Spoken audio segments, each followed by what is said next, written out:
everyone, this is Zhong Wen. Today is August 5th, 2020. In today's video, I'm going to briefly go through the updates of my research items since the past week. So as you can see from the game progress bar, I still have 2 items in the work list. So from the last week, I have done the teaching work. The whole semester has been finished. So right now I can spare more time to be focused on the research. So I think from this week I will be more dedicated in the research work as well as for the family affairs. So I hope coming weeks will become more fruitful and productive. So let's get into the details. So for the first item, to extend the survey to journal version. So the update from the last week. So I think this is a typo. Currently, I already finished wrapped up the challenge of the cloud performance section. So basically, I did few small modifies. And firstly, I finished the initial version of the first section, which is a cloud performance fluctuation. And then I comment out the second part because a shimming problem may not specifically tie to the cloud computing. And then I renamed the subsection 3 and 4 with something relative to the cloud. So basically I think this looks better.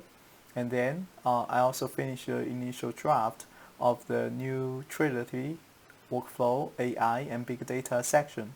So till now, I think the initial version of the paper has been roughly put up. I think I will spend the next week to refine the paper, and hopefully I can get a better version before I let Dr. Liu and Dr. Che to review.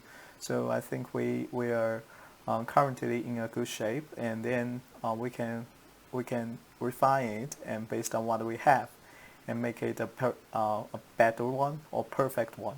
So, and one more thing I hope to point out is I temporarily removed the scientific workflow achievement section because while I read the paper, I found in the system section, actually we have already covered some achievements, so I think they're a little bit overlapping.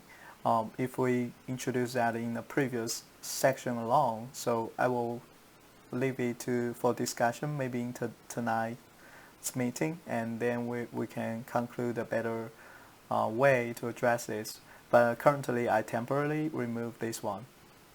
And for the second item, the deep learning workflow, I still working on reading the code, and also I made a second video which is about 22 minutes. And for the second one, I will send out the email with a link soon. So I hope this one will conclude a complete picture of this implementation of neural network in CUDA. And I hope this video will give you some ideas how to implement them and how work on them line by line.